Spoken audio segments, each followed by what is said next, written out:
पढ़ा। यीशु ने सीधे होकर हाँ, उससे कहा, हाँ, हे नारी, हाँ, वे कहाँ गए? हाँ, क्या किसी ने तुझ पर दंड की आज्ञा नहीं दी? उसने कहा, हे प्रभु, किसी ने नहीं। यीशु ने कहा, मैं नहीं तुझ पर दंड की आज्ञा नहीं देता, जा और फिर पाप ना करना। हालेलुया। प्रभु यीशु मसीह ਦੇ ਵਚਨ ਦੇ ਵਿੱਚ ਅਸੀਂ ਜਦ ਪੜ ਰਹੇ ਯੋਹਨਾ 8 ਅਧਿਆਇ ਉਹਦਾ 10 ਵਚਨ ਦੇ ਵਿੱਚ ਲਿਖਿਆ ਕਿ ਪ੍ਰਭੂ ਯੀਸ਼ੂ ਮਸੀਹ ਨੇ ਪਾਪ ਮਾਫ ਕੀਤੇ। ਹਾਲੇਲੂਇਆ। ਉਹ ਮਰੀਮ ਦੀ ਮੈਂ ਗੱਲ ਕਰ ਰਿਹਾ ਜਿਸ ਦੇ ਪ੍ਰਭੂ ਯੀਸ਼ੂ ਮਸੀਹ ਨੇ ਪਾਪ ਮਾਫ ਕੀਤੇ। ਪ੍ਰਭੂ ਦਾ ਵਚਨ ਕੀ ਦੱਸਦਾ ਹੈ ਜਦੋਂ ਵੱਡੀ ਬਲੇਸਿੰਗ ਮਿਲਦੀ ਹੈ ਉਸ ਤੋਂ ਬਾਅਦ ਕਈ ਵਾਰ ਪ੍ਰੀਖਿਆ ਸਾਡੀ ਜ਼ਿੰਦਗੀ ਦੇ ਵਿੱਚ ਆਉਂਦੀ ਹੈ। ਹਾਲੇਲੂਇਆ। ਜਦੋਂ ਪ੍ਰਭੂ ਯੀਸ਼ੂ ਮਸੀਹ ਨੇ ਮਰੀਮ ਨੂੰ ਪ੍ਰਭੂ ਯੀਸ਼ੂ ਮਸੀਹ ਨੇ ਮਾਫ ਕੀਤਾ, ਜਦੋਂ ਲੋਕਾਂ ਨੇ ਮਾਫ ਕਰ ਦਿੱਤਾ ਤੇ ਪ੍ਰਭੂ ਯੀਸ਼ੂ ਮਸੀਹ ਕਹਿੰਦਾ ਕਿਸੇ ਨੇ ਡੰਡ ਦਿੱਤਾ, ਉਹਨੇ ਕਿਹਾ ਨਹੀਂ, ਕਹਿੰਦਾ ਜਾ ਮੈਂ ਤੈਨੂੰ ਵੀ ਮਾਫ ਕਰਦਾ ਹਾਂ। ਹਾਲੇਲੂਇਆ। ਉਸੇ ਘੜੀ ਪ੍ਰਭੂ ਯੀਸ਼ੂ ਮਸੀਹ ਨੇ ਕੀ ਕੀਤਾ? ਮਾਫ ਕੀਤਾ। ਉਹ ਮਰੀਮ ਦੀਆਂ ਬਿਮਾਰੀਆਂ ਸਭ ਪ੍ਰੋਬਲਮਾਂ ਖਤਮ ਹੋ ਗਈਆਂ। ਸਭ ਤੋਂ ਵੱਡਾ ਉਹਦੀ ਜ਼ਿੰਦਗੀ ਦੇ ਵਿੱਚੋਂ ਜਿਹੜਾ ਪਾਪ ਸੀ ਉਹ ਹਮੇਸ਼ਾ ਦੇ ਲਈ ਖਤਮ ਹੋ ਚੁੱਕਿਆ ਸੀ। ਹਾਲੇਲੂਇਆ। ਇੱਕ ਵੱਡੀ ਬਲੇਸਿੰਗ ਉਹਦੀ ਜ਼ਿੰਦਗੀ ਵਿੱਚ ਐਂਟਰ ਹੋਈ। ਕੋਈ ਪਾਪ ਜਿਹੜਾ ਹੈ ਉਹ ਕੋਈ ਆਮ ਗੱਲ ਨਹੀਂ ਹੈ। ਜਦੋਂ ਇਹ ਪਾਪ ਉਹਦੀ ਜ਼ਿੰਦਗੀ ਵਿੱਚੋਂ ਖਤਮ ਹੋਇਆ ਕਿਉਂਕਿ ਪ੍ਰਭੂ ਯੀਸ਼ੂ ਮਸੀਹ ਨੇ ਕਿਹਾ ਧਰਤੀ ਟਲ ਜਾएगी, आकाश चल जाएंगे, पर मेरे मुंह दे बोले शब्द नहीं टलेंगे। हालेलुया। उसी घड़ी प्रभु यीशु मसीह ने वचन दे विच कहा कि जा तेरे पाप माफ होए। ਉਹ बड़ी खुश होई कि हाँ परमेश्वर तू मेरे पाप ਨੂੰ ਕੀ ਕੀਤਾ?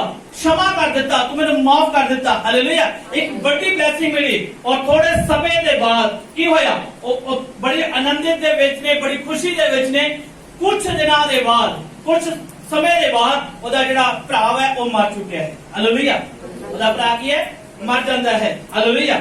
ਜਦੋਂ ਉਹਦਾ ਭਰਾ ਮਰਦਾ ਹੈ ਤੇ ਉਹ ਬੜੇ ਗਮ ਦੇ ਵਿੱਚ, ਪਰ ਪ੍ਰਭੂ ਦਾ ਵਚਨ ਕਹਿੰਦਾ ਜਿਹੜੇ ਵੱਡੀ ਬਲੇਸਿੰਗ ਲੈਣ ਤੋਂ ਬਾਅਦ ਪ੍ਰੀਖਿਆ ਦੇ ਵਿੱਚ ਆਉਂਦੇ ਨੇ। ਪਰ ਪ੍ਰੀਖਿਆ ਕਿਉਂ ਆਉਂਦੀ ਹੈ? ਕਾਰਨ ਕੀ ਹੈ? ਪ੍ਰੀਖਿਆ ਆਉਣ ਦਾ ਮਕਸਦ ਕੀ ਹੈ? ਮਕਸਦ ਇਹ ਨਹੀਂ ਹੈ ਕਿ ਅਸੀਂ ਪਰਮੇਸ਼ਰ ਤੋਂ ਪਿੱਛੇ ਹਟ ਜਾਈਏ, ਪਰ ਪਰਮੇਸ਼ਰ ਦਾ ਵਚਨ ਦੱਸਦਾ ਹੈ ਪ੍ਰੀਖਿਆ ਸਾਨੂੰ ਮਜ਼ਬੂਤੀ ਕਰਨ ਦੇ ਲਈ ਆਉਂਦੀ ਹੈ। ਜੇ ਅਸੀਂ ਪ੍ਰੀਖਿਆ ਦੇ ਵਿੱਚ ਆ ਚੁੱਕੇ ਹਾਂ ਤੇ ਸਾਨੂੰ ਮਜ਼ਬੂਤ ਹੋਣ ਦੀ ਜ਼ਰੂਰਤ ਹੈ। ਹਾਲੇਲੂਇਆ। ਪ੍ਰੀਖਿਆ ਆਈ ਤੇ ਇਹਦਾ ਮਤਲਬ ਨਹੀਂ ਅਸੀਂ ਉੱਥੋਂ ਹਟ ਜਾਈਏ। ਹਾਲੇਲੂਇਆ। ਜੇ ਪਰਮੇਸ਼ਰ ਨੇ ਤੁਹਾਨੂੰ ਘਰ ਦੇ ਨਾਲ ਬਲੈਸ ਕੀਤਾ ਹੈ, ਹਾਲੇਲੂਇਆ, ਪਰ ਥੋੜੀ ਜਿਹੀ ਪ੍ਰੀਖਿਆ ਆਈ, ਜੇ ਅਸੀਂ ਉਸ ਪ੍ਰੀਖਿਆ ਨੂੰ ਦੇਖ ਕੇ ਪ੍ਰਭੂ ਯਿਸੂ ਮਸੀਹ ਨੂੰ ਛੱਡ ਦਈਏ ਜਾਂ दूर हो जाइए तो ਇਹਦਾ मतलब ਕੀ ਹੈ? ਪ੍ਰੀਖਿਆ ਤੁਹਾਨੂੰ ਕਮਜ਼ੋਰ ਕਰਨ ਦੇ ਲਈ ਨਹੀਂ, ਤੁਹਾਨੂੰ ਮਜ਼ਬੂਤ ਕਰਨ ਦੇ ਲਈ ਆਦੀ ਹੈ। ਹਾਲੇਲੂਇਆ। ਮਰੀਮ ਦੇ ਉੱਤੇ ਜਦੋਂ ਪ੍ਰੀਖਿਆ ਆਈ ਉਹਦਾ ਭਰਾ ਮਰਿਆ। ਹਾਲੇਲੂਇਆ। ਬੜੀ ਆਨੰਦ ਦੀ ਖੁਸ਼ੀ ਸੀ ਉਹਦੀ ਜ਼ਿੰਦਗੀ ਦੇ ਵਿੱਚ ਕਿ ਮੇਰੇ ਪਾਪ ਮਾਫ ਹੋਏ। ਉਹ ਨੱਚ ਰਹੀ ਸੀ, ਬਹੁਤ ਖੁਸ਼ ਆਨੰਦਿਤ ਸੀ। ਤੇ ਬਾਈਬਲ ਕੀ ਦੱਸਦੀ ਹੈ ਕਿ ਉਹ ਪ੍ਰਭੂ ਯਿਸੂ ਮਸੀਹ ਦੱਸਦੇ ਨੇ ਉਹਦੇ ਵਚਨ ਦੇ ਵਿੱਚ ਲਿਖਿਆ ਹੈ ਕਿ ਕੁਝ ਦਿਨਾਂ ਦੇ ਬਾਅਦ ਉਹਦਾ ਭਰਾ ਕੀ ਹੈ? ਉਹਦੀ ਡੈਥ ਹੋ ਜਾਂਦੀ ਹੈ। आज की मिली है ब्लैसिंग मिली है घर अच्छा मिलिया तो थोड़ी जी विपता आई तो की किया यार विपता आ गई हुण प्रभु यीशु मसीह वाल तो वाल सी नहीं मनांगे। प्रीख्या इसलिए नहीं आई सी कि तुसी परमेश्वर तो हट जाओ, प्रीख्या इसलिए आई सी कि तुसी और मजबूत हो जाओ। मरियम और माता जेड़ी सी उन्हां दे लई प्रीख्या इसलिए नहीं आई सी कि वो परमेश्वर तो हट जाते। हालेलुया। जदों वो सारे लोग उत्थे रो रहे ने तो उन्होंने ये नहीं गल कही कि प्रभु यीशु मसीह तू ना ही आंदा, आज साडा भरा मर गया, तू ना ही आंदा। उन्होंने फिर भी परमेश्वर पे विश्वास किया। प्रभु यीशु मसीह तो आया, सानू विश्वास है। हालेलुया। आज ਅਸੀਂ विश्वास कर रहे हैं और ਪ੍ਰੀਖਿਆ ਦੇ ਵਿੱਚ, हालेलुया, ਉਹ मरियम ਪ੍ਰੀਖਿਆ ਦੇ ਵਿੱਚ है ਜਿਹਦੇ पाप क्षमा ਕੀਤੇ गए, पर प्रभु यीशु मसीह ते विश्वास किया, ने विश्वास करके चल रही है। हालेलुया। कि जे विश्वास तो हट जाती, जो वो कहती नहीं हुण साडा भरा मर गया, खत्म कहानी, सब कुछ हो गया, हुण की होएगा? क्योंकि ਉਹਦੇ ਲਈ ਪ੍ਰੀਖਿਆ ਸੀ, ਉਹਦੇ ਲਈ ਇੱਕ ਗੁੱਡ ਨਿਊਜ਼ ਵੀ ਆ ਰਹੀ ਸੀ। ਹਾਲੇਲੂਇਆ। ਜਦੋਂ ਪ੍ਰਭੂ ਯਿਸੂ ਮਸੀਹ ਦੇ ਘਰ ਵਿੱਚ ਐਂਟਰ ਹੋਏ ਤੇ ਪ੍ਰਭੂ ਯਿਸੂ ਮਸੀਹ ਨੇ ਕਿਹਾ ਦੱਸ ਕਿੱਥੇ ਤੇਰਾ ਬ੍ਰਦਰ? ਹਾਲੇਲੂਇਆ। ਪ੍ਰਭੂ ਯਿਸੂ ਮਸੀਹ ਨੇ ਬਲੇਸਿੰਗ ਠਹਿਰਾਈ ਸੀ ਉਹਦੇ ਲਈ, ਇੱਕ ਮਜ਼ਬੂਤੀ ਉਹਦੀ ਜ਼ਿੰਦਗੀ ਚ ਆਈ ਸੀ। ਜਦੋਂ ਉਹਦਾ ਬ੍ਰਦਰ ਜ਼ਿੰਦਾ ਹੋਇਆ ਹੋਵੇਗਾ ਕੀ ਉਹ ਕਮਜ਼ੋਰ ਹੋਈ ਹੋਵੇਗੀ? नहीं, और ज्यादा मजबूत होना शुरू हो गई है। परमेश्वर का वचन दसदा है जो साडियां जिंदगियां दे विच कई बार प्रॉब्लम आती है ते कई विश्वासी मैं देखे कि भज जाते हैं क्योंकि उन्होंने आशीष नहीं मिली ते परमेश्वर तो भज गए। ਇਹਦਾ मतलब आशीष लैन दे लई ही परमेश्वर दे कोल आए, पर परमेश्वर का वचन दसदा है मरियम ਜਿਹੜੀ ਸੀ ਉਹ आशीष ਲੈਣ ਦੇ ਲਈ ਨਹੀਂ, ਉਹਦੇ ਪਾਪ क्षमा ਹੋਏ ਸਨ। ਜਿਹੜੇ ਅੱਜ ਕੇ ਲੋਕ ਤੌਬਾ ਕਰਦੇ ਤੇ ਬਪਤਿਸਮਾ ਲੈਂਦੇ ਨੇ ਤੇ ਕੁਝ ਸਮੇਂ ਦੇ ਬਾਅਦ ਦੇਖਦੇ ਆ ਕਿ ਉਹ ਫਿਰ ਦੁਬਾਰਾ ਉਹੀ ਜ਼ਿੰਦਗੀ ਦੇ ਵਿੱਚ ਉਹੀ ਸਭ ਕੁਝ ਕਰ ਰਹੇ ਨੇ, ਪਰ ਤੁਹਾਡੀ ਬਲੇਸਿੰਗ ਖੁਦਾ ਨੇ ਤੁਹਾਡੇ ਪਾਪ क्षमा ਕੀਤੇ ਸਨ। ਹਾਲੇਲੂਇਆ। ਉਸ ਸਮੇਂ ਤੁਹਾਡੇ ਪਾਪ क्षमा ਕੀਤੇ, ਜਦੋਂ ਤੁਸੀਂ ਤੌਬਾ ਕੀਤੀ, ਬਪਤਿਸਮਾ ਲਿੱਤਾ ਤੇ ਤੁਹਾਡੇ ਪਾਪ ਕੀ ਹੋ ਗਏ? क्षमा ਕਰ ਦਿੱਤੇ ਗਏ। ਤੇ ਕੀ ਅਸੀਂ ਉਹਨਾਂ ਪਾਪਾਂ ਦੀ ਖੁਸ਼ੀ ਦੇ ਵਿੱਚ ਆਨੰਦਿਤ ਹਾਂ? ਹਾਲੇਲੂਇਆ। ਤੇ ਕੁਝ ਸਮੇਂ ਦੇ ਬਾਅਦ ਸਾਡੀ ਜ਼ਿੰਦਗੀ ਵਿੱਚ ਇੱਕ ਪ੍ਰੀਖਿਆ ਆਉਂਦੀ ਹੈ। ਹਾਲੇਲੂਇਆ। ਪ੍ਰੀਖਿਆ ਆਉਂਦੀ ਹੈ ਤੇ ਅਸੀਂ ਉਹ ਪ੍ਰੀਖਿਆ ਦੇ ਕਾਰਨ ਅਸੀਂ ਗਿਰ ਜਾਂਦੇ ਹਾਂ। ਪ੍ਰੀਖਿਆ ਇਸ ਲਈ ਨਹੀਂ ਆਉਂਦੀ ਸੀ ਕਿ ਅਸੀਂ ਗਿਰੇ ਜਾਈਏ, ਪ੍ਰੀਖਿਆ ਇਸ ਲਈ ਆਉਂਦੀ ਸੀ ਕਿ ਅਸੀਂ ਮਜ਼ਬੂਤ ਹੋ ਜਾਈਏ। ਹਾਲੇਲੂਇਆ। ਅੱਜ ਪਰਮੇਸ਼ਰ ਸਾਨੂੰ ਮਜ਼ਬੂਤ ਕਰਨ ਦੇ ਲਈ ਆਇਆ ਹੈ। ਪਰਮੇਸ਼ਰ ਨੇ ਸਾਨੂੰ ਤਾਕਤ ਦੇਣ ਦੇ ਲਈ ਪ੍ਰੀਖਿਆ ਆਈ। ਹਾਲੇਲੂਇਆ। ਪ੍ਰਭੂ ਦੇ ਵਚਨ ਚ ਦੇਖਦੇ ਹਾਂ ਯੋਹਨਾ 11 ਅਧਿਆਇ ਉਹਦਾ 1 ਤੋਂ ਲੈ ਕੇ 16 ਤੱਕ ਲਾਜ਼ਰ ਦੇ ਬਾਰੇ ਅੱਜ ਪੜਾਂਗੇ। मरियम और हाँ। उसकी बहन हाँ। मार्था के गांव हाँ। बैतनिय्याह का हाँ। लाजर नामक एक मनुष्य बीमार था। हम्म, वो वही मरियम थी हाँ, जिसने प्रभु पर हाँ, इत्र डालकर हाँ। उसके पाँव को अपने बालों से पोंछा था। हाँ, उसी का भाई लाजर बीमार था। हाँ। अतः उसकी बहन ने उसे कहना भेजा, हे प्रभु देख, जिससे तू प्रीति रखता है वह बीमार है। हम्म, और यह सुनकर यीशु ने कहा, यह बीमारी मृत्यु की नहीं परंतु परमेश्वर की महिमा के लिए है। हालेलुया। प्रभु ਦਾ ਵਚਨ ਕੀ ਕਹਿ ਰਿਹਾ ਕਿ ਇੱਕ ਪਰਮੇਸ਼ਰ ਦੀ ਮਹਿਮਾ ਦੇ ਲਈ ਤੇਰੇ ਜੀਵਨ ਦੇ ਉੱਤੇ ਪ੍ਰੀਖਿਆ ਆਈ ਹੈ। ਹਾਲੇਲੂਇਆ। ਅੱਜ ਕਈ ਵਾਰ ਸਾਡੀ ਜ਼ਿੰਦਗੀ ਵਿੱਚ ਪ੍ਰੀਖਿਆ ਆਉਂਦੀ ਹੈ। ਕਈ ਭੈਣ ਭਰਾ ਚਰਚ ਦੇ ਵਿੱਚ ਆਉਂਦੇ ਨੇ, 1 ਸਾਲ ਪ੍ਰਭੂ ਦੇ ਵਿੱਚ ਆਏ, 2 ਸਾਲ ਪ੍ਰਭੂ ਦੇ ਵਿੱਚ ਆਏ, 3 ਸਾਲ ਪ੍ਰਭੂ ਦੇ ਵਿੱਚ ਆਏ, और चौथे साल वो चर्च ਦੇ ਵਿੱਚੋਂ ਹਟ ਜਾਂਦੇ ਨੇ। ਕਾਰਨ ਕੀ ਹੈ? ਉਹ ਕਹਿੰਦੇ ਸਾਨੂੰ ਆਸ਼ੀਸ਼ ਨਹੀਂ ਮਿਲੀ, ਸਾਨੂੰ ਬਲੇਸਿੰਗ ਨਹੀਂ ਮਿਲੀ, ਸਾਡੀ ਬਿਮਾਰੀ ਚੰਗੀ ਨਹੀਂ ਹੋਈ। ਹਾਲੇਲੂਇਆ। ਕਿਉਂਕਿ ਉਹ ਪ੍ਰੀਖਿਆ ਉਹਦੀ ਜ਼ਿੰਦਗੀ ਦੇ ਵਿੱਚ ਆਣੀ ਸ਼ੁਰੂ ਹੋਈ ਸੀ। ਪਰਮੇਸ਼ਰ ਨੇ ਪ੍ਰੀਖਿਆ ਲਿਆਉਂਦੇ ਲਈ ਉਹਨੂੰ ਚੈੱਕ ਕੀਤਾ ਕਿ ਹਾਂ ਇਹ ਕੀ ਮੇਰੇ ਨਾਲ ਇਮਾਨਦਾਰੀ ਦੇ ਨਾਲ ਖੜੇ ਰਹਿਣਗੇ ਕਿ ਨਹੀਂ। ਹਾਲੇਲੂਇਆ। ਤੇ ਜਿਹੜੇ ਪਰਮੇਸ਼ਰ ਦੇ ਵਿੱਚ ਇਮਾਨਦਾਰੀ ਦੇ ਨਾਲ ਖੜੇ ਰਹਿੰਦੇ ਨੇ ਔਰ ਪਰਮੇਸ਼ਰ ਦੱਸਦਾ ਹੈ ਜਿਸ ਤਰ੍ਹਾਂ ਪਰਮੇਸ਼ਰ ਨੇ ਮਰੀਅਮ ਨੂੰ ਬਲੈਸ ਕੀਤਾ, ਪਰਮੇਸ਼ਰ ਤੁਹਾਨੂੰ ਵੀ ਬਲੈਸ ਕਰਨ ਦੀ ਤਾਕਤ ਰੱਖਦਾ ਹੈ। ਹਾਲੇਲੂਇਆ। ਅਸੀਂ ਪਰਮੇਸ਼ਰ ਦੇ ਵਿੱਚ ਅੜੇ ਔਰ ਖੜੇ ਰਹਿਣਾ ਹੈ। ਸਾਨੂੰ ਚਾਹੇ ਪ੍ਰਭੂ ਦਾ ਵਚਨ ਕਹਿੰਦਾ ਮੈਂ ਚੰਗਾ ਹੋਵਾਂ ਨਾ ਹੋਵਾਂ, ਪਰਮੇਸ਼ਰ ਤੇਰੇ ਨਾਮ ਨੂੰ ਮਹਿਮਾ ਮਿਲਦੀ ਰਹੇ। ਹਾਲੇਲੂਇਆ। ਅਸੀਂ ਚਾਹੇ ਜੋ ਮਰਜ਼ੀ ਹੋ, ਪਰਮੇਸ਼ਰ ਨੂੰ ਮਹਿਮਾ ਦੇਣੀ ਹੈ। ਅੱਜ ਕਈ ਵਾਰ ਪ੍ਰੀਖਿਆ ਸਾਡੀ ਜ਼ਿੰਦਗੀ ਚ ਆਉਂਦੀ ਹੈ ਤੇ ਅਸੀਂ ਭੱਜ ਰਹੇ ਹਾਂ। ਮੈਂ ਬੜੇ ਪਰਿਵਾਰਾਂ ਨੂੰ ਦੇਖਿਆ ਕਿ ਕੁਝ ਸਮਾਂ ਚਰਚ ਦੇ ਵਿੱਚ ਬਤੀਤ ਕਰ ਰਹੇ ਨੇ ਤੇ ਕਈ ਉਹਨਾਂ ਨੂੰ ਚੰਗਿਆਈ ਮਿਲਦੀ ਆ, ਆਸ਼ੀਸ਼ ਮਿਲਦੀ ਆ, ਤੇ ਇੱਕ ਨਵੀਂ ਵਿਪਤਾ ਜਦੋਂ ਐਂਟਰ ਹੁੰਦੀ ਹੈ, ਉਹ ਪ੍ਰੀਖਿਆ ਦੇ ਲਈ ਹੁੰਦੀ ਹੈ, ਤਾਂ ਭੱਜ ਲੈਂਦੇ ਨੇ, ਉਹ ਭੱਜਣਾ ਸ਼ੁਰੂ ਕਰਦੇ ਨੇ। ਕਿਉਂ? ਕਿਉਂਕਿ ਪ੍ਰੀਖਿਆ ਦੇ ਵਿੱਚੋਂ ਬਾਹਰ ਆ ਰਹੇ ਨੇ ਕਿ ਅਸੀਂ ਇਸ ਪ੍ਰੀਖਿਆ ਦੇ ਵਿੱਚੋਂ ਨਾ ਲੰਘ ਪਾਈਏ। ਹਾਲੇਲੂਇਆ। ਜੇ ਅਸੀਂ ਉਸ ਪ੍ਰੀਖਿਆ ਦੇ ਵਿੱਚੋਂ ਬਾਹਰ ਨਹੀਂ ਲੰਘਦੇ ਤੇ ਸਾਡੀ ਜ਼ਿੰਦਗੀ ਦੇ ਵਿੱਚ ਹਮੇਸ਼ਾ ਦੇ ਲਈ ਪ੍ਰੋਬਲਮ ਰਹੇਗੀ।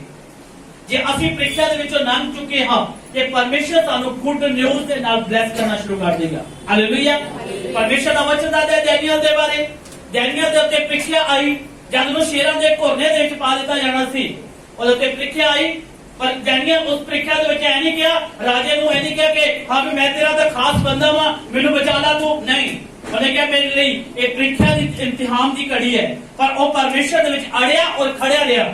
और परमेश्वर का वचन आता है कि शेरों के बच्चे भी शेर भी उन्होंने हाथ भी नहीं ला सके। हालेलुया। आज परमेश्वर क्योंकि आज ਅਸੀਂ ਇਮਤਿਹਾਨ ਦੀ ਘੜੀ ਦੇ ਵਿੱਚ ਕਈ ਵਾਰ ਲੰਘਦੇ ਹਾਂ। ਹਾਲੇਲੂਇਆ।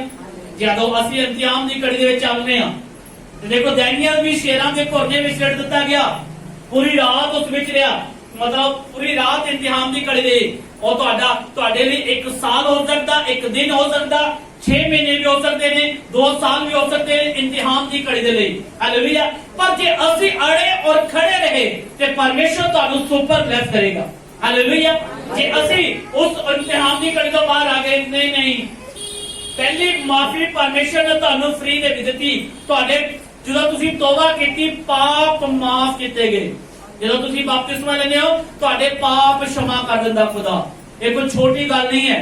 ਲੋਕੀ ਪਾਪ क्षमा ਕਰਾਉਣ ਦੇ ਲਈ ਬੜੀਆਂ ਲੰਬੀਆਂ ਜਗ੍ਹਾ ਤੇ ਜਾਂਦੇ ਨੇ, ਬੜੀ ਯਾਤਰਾ ਕਰਦੇ ਨੇ, ਬੜਾ ਕੁਝ ਕਰਦੇ ਨੇ, ਪਰ ਉਹਨਾਂ ਦੇ ਪਾਪ क्षमा ਨਹੀਂ ਹੁੰਦੇ। ਪਰ ਪ੍ਰਭੂ ਯਿਸੂ ਮਸੀਹ ਨੇ ਕਿਹਾ ਮਾਰਗ, ਸत्य ਔਰ ਜੀਵਨ ਮੈਂ ਹਾਂ, ਅਲਫਾ ਔਰ ਓਮੇਗਾ ਮੈਂ ਹਾਂ। ਤੁਹਾਡੇ ਪਾਪ क्षमा ਕਰਨ ਦਾ ਅਧਿਕਾਰ ਮੇਰੇ ਕੋਲ ਹੈ। ਪ੍ਰਭੂ ਯਿਸੂ ਮਸੀਹ ਨੇ ਤੁਹਾਨੂੰ ਪਾਪ ਮਾਫ ਕਰਨ ਦਾ ਅਧਿਕਾਰ ਦਿੱਤਾ ਹੈ। ਹਾਲੇਲੂਇਆ। ਅੱਜ ਪਰਮੇਸ਼ਰ ਤੁਹਾਡੀ ਲਾਈਫ ਨੂੰ ਚੇਂਜ ਕਰਨਾ ਚਾਹੁੰਦਾ ਹੈ ਜੇ ਅਸੀਂ ਅੜੇ ਔਰ ਖੜੇ ਰਹੇ। ਹਾਲੇਲੂਇਆ। ਜਦੋਂ ਪ੍ਰਭੂ ਯਿਸੂ ਮਸੀਹ ਨੇ ਮੈਨੂੰ ਚੁਣਿਆ, ਮੈਂ ਤੋਬਾ ਕੀਤੀ, ਬਪਤਿਸਮਾ ਲਿੱਤਾ ਔਰ ਮੈਂ ਪਰਮੇਸ਼ਰ ਦੇ ਵਿੱਚ ਅੜਿਆ ਰਿਹਾ। ਇਮਤਿਹਾਨ ਦੀ ਘੜੀ ਆਈ, ਗਰੀਬੀ ਆਈ, ਸਭ ਕੁਝ ਆਇਆ, ਪਰ ਮੈਂ ਅੜਿਆ ਰਿਹਾ। ਅੱਜ ਪਰਮੇਸ਼ਰ ਨੇ ਉਹ ਇਮਤਿਹਾਨ ਦੀ ਘੜੀ ਦੇ ਵਿੱਚੋਂ ਜਦੋਂ ਪਾਰ ਹੋਇਆ, ਅੱਜ ਪਰਮੇਸ਼ਰ ਨੇ ਇਸ ਜਗ੍ਹਾ ਤੇ ਖੜਾ ਕਰ ਦਿੱਤਾ। ਹਾਲੇਲੂਇਆ। ਅੱਜ ਕਿ ਅਸੀਂ ਸਾਡੇ ਜੀਵਨ ਦੇ ਵਿੱਚ ਕਈ ਵਾਰ ਬੰਦਾ ਸੋਚਦਾ ਕਿ ਮੇਰੀ ਜ਼ਿੰਦਗੀ ਵਿੱਚ ਟੀਵੀ ਦੀ ਪ੍ਰੋਬਲਮ ਆ ਗਈ ਜਾਂ ਸ਼ੂਗਰ ਦੀ ਪ੍ਰੋਬਲਮ ਆ ਗਈ ਜਾਂ ਬੀਪੀ ਦੀ ਪ੍ਰੋਬਲਮ ਆ ਗਈ, ਹੁਣ ਕੀ ਕਰੀਏ? ਉਹ ਤੁਹਾਡੀ ਇਮਤਿਹਾਨ ਦੀ ਘੜੀ ਹੈ। ਜਿਸ ਤਰ੍ਹਾਂ ਮੈਂ ਸੰਡੇ ਨੂੰ ਕਹਿ ਰਿਹਾ, ਉਹ ਤਾੜੀਆਂ ਮਾਰ ਕੇ ਕਹਿ ਕਰੋ, ਪਰਮੇਸ਼ਰ ਤੇਰਾ ਥੈਂਕਸ, ਮੈਂ ਇਸ ਬਿਮਾਰੀ ਦੇ ਕਾਰਨ ਮੈਂ ਤੇਰੇ ਵਿੱਚ ਆਇਆ ਹਾਂ। ਹਾਲੇਲੂਇਆ। ਉਸ ਟਾਈਮ ਪਰਮੇਸ਼ਰ ਦੇ ਅੱਗੇ ਥੈਂਕਸ ਕਰੋ ਕਿ ਪਰਮੇਸ਼ਰ ਤੇਰਾ ਥੈਂਕਸ, ਅੱਜ ਮੈਂ ਇਸ ਕੈਂਸਰ ਦੇ ਕਾਰਨ ਤੇਰੇ ਵਿੱਚ ਹਾਂ। ਅੱਜ ਮੇਰੇ ਜੀਵਨ 'ਚ ਕੈਂਸਰ ਨਾ ਆਉਂਦਾ ਤੇ ਮੈਂ ਕਦੀ ਵੀ ਚਰਚ ਨਾ ਆਉਂਦਾ, ਜਾਂ ਮੈਨੂੰ ਕਦੀ ਸ਼ੂਗਰ ਦੀ ਪ੍ਰੋਬਲਮ ਨਾ ਆਉਂਦੀ ਤਾਂ ਮੈਂ ਪਰਮੇਸ਼ਰ ਤੇਰੇ ਵਿੱਚ ਨਾ ਆਉਂਦਾ। ਹਾਲੇਲੂਇਆ। ਉਹ ਸਾਡੀ ਜ਼ਿੰਦਗੀ ਦੇ ਵਿੱਚ ਉਹ ਇੱਕ ਬਲੇਸਿੰਗ ਦਾ ਕਾਰਨ ਹੈ। ਮੈਂ ਕਿਹਾ ਉਹ ਉਤਰਾਓ ਤੁਹਾਡੀ ਜ਼ਿੰਦਗੀ ਦੇ ਜਿਹੜਾ ਮਾਈਨਸ ਦੇ ਵਿੱਚ ਲੈ ਕੇ ਆਇਆ, ਉਹ ਤੁਹਾਨੂੰ ਬਲੇਸਿੰਗ ਦੇ ਲਈ ਲੈ ਕੇ ਆਇਆ ਹੈ। ਹਾਲੇਲੂਇਆ। ਅੱਜ ਪਰਮੇਸ਼ਰ ਦਾ ਵਚਨ ਕੀ ਦੱਸਦਾ ਹੈ? ਜਦੋਂ ਅਸੀਂ ਪ੍ਰੀਖਿਆ ਦੇ ਵਿੱਚ ਹਾਂ ਤੇ ਸਾਨੂੰ ਪੂਰੀ ਇਮਾਨਦਾਰੀ ਤੇ ਵਫਾਦਾਰੀ ਦੇ ਨਾਲ ਪਰਮੇਸ਼ਰ ਦੇ ਨਾਲ ਚੱਲਣਾ ਪਵੇਗਾ। ਹਾਲੇਲੂਇਆ। हिजकिय्याह ਦੇ ਬਾਰੇ ਜਦ ਅਸੀਂ ਪਰਮੇਸ਼ਰ ਦੇ ਵਚਨ 'ਚ ਪੜ੍ਹਦੇ ਆ, ਹਿਜਕਿय्याह ਦੇ ਉੱਤੇ ਬਿਮਾਰੀ ਆਈ, ਪ੍ਰੋਬਲਮ ਆਈ ਤੇ ਹਿਜਕਿय्याह ਉਸ ਇਮਤਿਹਾਨ ਦੀ ਘੜੀ ਵਿੱਚ ਆ ਚੁੱਕਿਆ, ਕਿਉਂਕਿ ਇਮਤਿਹਾਨ ਦੀ ਘੜੀ ਇਸ ਤਰ੍ਹਾਂ ਦੀ ਆ ਚੁੱਕੀ ਕਿ ਉਹ ਮਰਨ ਦੇ ਕਿਨਾਰੇ ਤੇ ਹੈ, ਪਰ ਪਰਮੇਸ਼ਰ ਦੇ ਨਾਲ ਵਫਾਦਾਰ ਹੈ। ਹਾਲੇਲੂਇਆ। ਜਦੋਂ ਹੀ ਉਹ ਇਮਤਿਹਾਨ ਦੀ ਘੜੀ ਦੇ ਵਿੱਚੋਂ ਨਿਕਲਿਆ ਤੇ ਉਹ ਕਿਹੜੀ ਦੁਆ ਕਰ ਰਿਹਾ? ਕਹਿੰਦਾ ਖੁਦਾਵੰਦ ਯਿਸੂ ਮਸੀਹ ਤੂੰ ਚਾਹੇ ਤੇ ਇਹਨਾਂ ਹੱਡੀਆਂ 'ਚ ਕੀ ਆ ਸਕਦੀ ਹੈ? ਜਾਨ ਆ ਸਕਦੀ ਹੈ। ਸੁਪਰ ਪਾਵਰ ਆਣੀ ਸ਼ੁਰੂ ਹੋ ਚੁੱਕੀ। ਜੀਸਸ ਉਹਨਾਂ ਨੂੰ ਬਲੈਸ ਕਰਨਾ ਸ਼ੁਰੂ ਕਰ ਦਿਆ। ਹਾਲੇਲੂਇਆ। ਪਰਮੇਸ਼ਰ ਦਾ ਵਚਨ ਕੀ ਦੱਸਦਾ ਹੈ ਕਿ ਉਹ ਪਹਿਲਾਂ ਇੱਕ ਸਮਾਂ ਮਰਨ ਦੇ ਕਿਨਾਰੇ ਹੈ, ਉਹ ਪਰਮੇਸ਼ਰ ਦੀ ਬਾਤ ਦੇਖ ਕੇ ਪ੍ਰਾਰਥਨਾ ਕਰ ਰਿਹਾ ਹੈ, ਖੁਦਾਵੰਦ ਪ੍ਰਭੂ ਯਿਸੂ ਮਸੀਹ ਤੇਰੀ ਯੋਜਨਾ ਮੇਰੇ ਜੀਵਨ 'ਚ ਪੂਰੀ ਹੋ, ਪਰ ਮੈਂ ਇਸ ਇਮਤਿਹਾਨ ਦੀ ਘੜੀ ਤੋਂ ਬਾਹਰ ਨਹੀਂ ਆਵਾਂਗਾ। ਹਾਲੇਲੂਇਆ। ਪਰ ਆਵਾਂਗਾ ਤੇਰੇ ਵਚਨ ਦੇ ਦੁਆਰਾ ਪੂਰਾ ਕਰਕੇ ਹੀ ਆਵਾਂਗਾ। ਜਦੋਂ ਉਹ ਬਾਹਰ ਐਂਟਰ ਹੋਇਆ ਤੇ ਉਸੇ ਘੜੀ ਪਰਮੇਸ਼ਰ ਨੇ ਉਹਨੂੰ ਸੁਪਰ ਬਲੈਸ ਕਰਨਾ ਸ਼ੁਰੂ ਕਰ ਦਿੱਤਾ। ਕਹਿੰਦਾ ਜਾ ਹੱਡੀਆਂ ਤੇ ਹੱਥ ਰੱਖ ਤੇ ਹੱਡੀ ਦੇ ਰੋਗ ਵੀ ਚੰਗੇ ਹੋਣੇ ਸ਼ੁਰੂ ਹੋ ਜਾਣਗੇ। ਹਾਲੇਲੂਇਆ। ਅੱਜ ਅਸੀਂ ਸੁਪਰ ਪਾਵਰ ਲੈ ਰਹੇ ਹਾਂ। ਡੈਨੀਅਲ ਜਦੋਂ ਡੈਨੀਅਲ ਸ਼ੇਰਾਂ ਦੇ ਘੋੜੇ ਚੋਂ ਬਾਹਰ ਆਇਆ, ਉੱਥੇ ਦੇ ਲੋਕ ਕੀ ਕਰਨ ਲੱਗੇ? ਮਹਿਮਾ ਕਰਨੇ ਲੱਗੇ, ਕਹਿੰਦੇ ਇਹਦਾ ਖੁਦਾ ਜ਼ਿੰਦਾ ਖੁਦਾ ਹੈ। ਹਾਲੇਲੂਇਆ। ਅੱਜ ਪਰਮੇਸ਼ਰ ਦਾ ਵਚਨ ਦੱਸਦਾ ਹੈ ਜਿਹੜਾ ਇਮਤਿਹਾਨ ਦੀ ਘੜੀ ਦੇ ਵਿੱਚੋਂ ਚੱਲਦਾ ਹੈ ਇਮਾਨਦਾਰੀ ਤੇ ਵਫਾਦਾਰੀ ਦੇ ਨਾਲ, ਉਹ ਪਰਮੇਸ਼ਰ ਦੀ ਆਤਮਾ ਦੇ ਦੁਆਰਾ ਸੁਪਰ ਬਲੈਸ ਹੋਣਾ ਸ਼ੁਰੂ ਹੋ ਜਾਏਗਾ। ਹਾਲੇਲੂਇਆ। ਪਰਮੇਸ਼ਰ ਦਾ ਵਚਨ ਦੱਸਦਾ ਹੈ ਜਦੋਂ ਇਮਤਿਹਾਨ ਦੀ ਘੜੀ ਸਦਕ ਮੇਸ਼ਕ ਅਬਦਨਗੋ ਦੇ ਉੱਤੇ ਆਈ, ਉਹਨਾਂ ਨੇ ਕੀ ਕਿਹਾ? ਕਹਿੰਦੇ ਅਸੀਂ ਇਸ ਮੂਰਤ ਦੇ ਅੱਗੇ ਮੱਥਾ ਨਹੀਂ ਟੇਕਾਂਗੇ, ਅਸੀਂ ਆਪਣੇ ਸਿਰ ਨੂੰ ਨੀਚੇ ਕਾਵਾਂਗੇ, ਕਿਉਂਕਿ ਉਹਨਾਂ ਨੇ ਕਿਹਾ ਇਹ ਸਿਰ ਹੈ ਅਮਾਨਤ ਯਿਸੂ ਦੀ, ਦਰ ਦਰ ਤੇ ਝੁਕਾਇਆ ਨਹੀਂ ਜਾਂਦਾ। ਉਹਨਾਂ ਨੇ ਕਿਹਾ ਇਹ ਸਿਰ ਸਾਡਾ ਕੱਟ ਜਾਏਗਾ, ਜਲ ਜਾਏਗਾ, ਪਰ ਝੁਕੇਗਾ ਨਹੀਂ। ਹਾਲੇਲੂਇਆ। ਉਹਨਾਂ ਨੇ ਸਦਕ ਮੇਸ਼ਕ ਅਬਦਨਗੋ ਨੇ ਕਿ ਅੱਜ ਸਾਡੀ ਤਿੰਨਾਂ ਦੀ ਇਮਤਿਹਾਨ ਦੀ ਘੜੀ ਹੈ। ਹਾਲੇਲੂਇਆ। ਅੱਜ ਸਾਡੇ ਤਿੰਨਾਂ ਦੀ ਇਮਤਿਹਾਨ ਦੀ ਘੜੀ ਹੈ। ਕਈ ਵਾਰ ਤੁਹਾਡੀ ਵੀ ਇਮਤਿਹਾਨ ਦੀ ਘੜੀ ਆਉਂਦੀ ਹੈ। ਕਿਦੋਂ ਆਉਂਦੀ ਹੈ? ਸ਼ਾਦੀ ਦੇ ਸਮੇਂ, ਮਰਗ ਦੇ ਸਮੇਂ। ਹਾਲੇਲੂਇਆ। ਉਸ ਟਾਈਮ ਤੁਹਾਡੀ ਇਮਤਿਹਾਨ ਦੀ ਘੜੀ ਹੁੰਦੀ ਹੈ। ਉਸ ਟਾਈਮ ਉਹ ਵਿਸ਼ਵਾਸੀ ਕੀ ਕਰਦਾ ਹੈ? ਸਾਡੇ ਰਿਸ਼ਤੇਦਾਰਾਂ ਦੀ ਚੱਲਦੀ ਹੈ। ਹਾਲੇਲੂਇਆ। ਪਰ ਸਦਕ ਮੇਸ਼ਕ ਅਬਦਨਗੋ ਦੇ ਵੀ ਉਹਨਾਂ ਦੇ ਵੀ ਰਿਸ਼ਤੇਦਾਰ ਸੀ, ਉਹਨਾਂ ਦੇ ਵੀ ਖਾਸ ਦੋਸਤ ਡੈਨੀਅਲ ਉਹਨਾਂ ਦੇ ਜਿਹੜਾ ਨਾਲ ਸੀ, ਉਹ ਵੀ ਨਾਲ ਸੀ। ਹਾਲੇਲੂਇਆ। ਪਰਮੇਸ਼ਰ ਦਾ ਵਚਨ ਕੀ ਦੱਸਦਾ ਹੈ? ਜਿਹੜਾ ਸਦਕ ਮੇਸ਼ਕ ਅਬਦਨਗੋ ਤਿੰਨਾਂ ਤੇ ਜਦੋਂ ਵਿਪਤਾ ਆਈ, ਜਦੋਂ ਇਮਤਿਹਾਨ ਦੀ ਘੜੀ ਆਈ, ਉਹ ਅੜਿਆ ਤੇ ਖੜੇ ਰਹੇ। ਕਹਿੰਦੇ ਅੱਜ ਸਦਕ ਮੇਸ਼ਕ ਅੱਜ ਆਪਣੀ ਬਾਰੀ ਹੈ, ਅੱਜ ਖੁਦਾ ਨੇ ਸਾਡੇ ਤੋਂ ਇਮਤਿਹਾਨ ਲੈਣਾ ਹੈ। ਇਹ ਸਰੀਰ ਜਲ ਜਾਏਗਾ ਪਰ ਆਤਮਾ ਖੁਦਾ ਦੇ ਕੋਲ ਜਾਏਗੀ। ਹਾਲੇਲੂਇਆ। ਉਹਨਾਂ ਨੇ ਕਿਹਾ ਇਹ ਸਰੀਰ ਜਲ ਜਾਏਗਾ ਪਰ ਆਤਮਾ ਖੁਦਾ ਦੇ ਕੋਲ ਜਾਏਗੀ। ਹਾਲੇਲੂਇਆ। ਉਹਨਾਂ ਨੇ ਇਹ ਵਾਅਦਾ ਕਰਤਾ ਇਹ ਸਰੀਰ ਜਲ ਜਾਏ ਪਰ ਆਤਮਾ ਪਰਮੇਸ਼ਰ ਦੀ ਹੈ, ਇਹਨੂੰ ਕੋਈ ਜਲਾ ਨਹੀਂ ਸਕਦਾ ਹੈ। ਇਮਤਿਹਾਨ ਦੇ ਘੜੀ ਦੇ ਵਿੱਚ ਲੰਘ ਰਹੇ ਨੇ, ਤਿਆਰੀ ਹੈ, ਪੱਠੀ ਤਿਆਰ ਹੋ ਚੁੱਕੀ ਹੈ, ਇਮਤਿਹਾਨ ਦੀ ਘੜੀ ਤਿਆਰ ਹੈ। ਕਹਿੰਦੇ ਸਿਰ ਦਿੱਤਾ ਜਾਏ, ਉੱਥੇ ਵੀ ਉਹ ਡਰੇ ਨਹੀਂ, ਕੰਬੇ ਨਹੀਂ, ਕਹਿੰਦੇ ਖੁਦਾ ਤੂੰ ਸਾਡੇ ਨਾਲ ਹੈ। ਹਾਲੇਲੂਇਆ। ਦੇਖੋ ਉਹਨਾਂ ਦੀ ਇਮਤਿਹਾਨ ਦੀ ਘੜੀ ਅੱਗ ਦੇ ਵਿੱਚ ਜਾ ਕੇ ਵੀ ਫਿਰ ਵੀ ਉਹਨਾਂ ਦੀ ਇਮਤਿਹਾਨ ਦੀ ਘੜੀ ਸ਼ੁਰੂ ਹੋ ਰਹੀ ਹੈ, ਪਰ ਜਦੋਂ ਹੀ ਗਿਰੇ ਉਸੇ ਘੜੀ ਖੁਦਾ ਨੇ ਉਹਨਾਂ ਨੂੰ ਇਮਤਿਹਾਨ ਦੀ ਘੜੀ ਦੇ ਵਿੱਚੋਂ ਬਾਹਰ ਕੱਢ ਲਿਆ। ਬੋਲੋ ਹਾਲੇਲੂਇਆ। ਹਾਲੇਲੂਇਆ। ਰਾਜਾ ਕੀ ਕਰ ਰਿਹਾ? ਅਸੀਂ ਤਾਂ ਕਹਿੰਦੇ ਸੀ ਇਹ ਚੌਥਾ ਕੌਣ ਹੈ?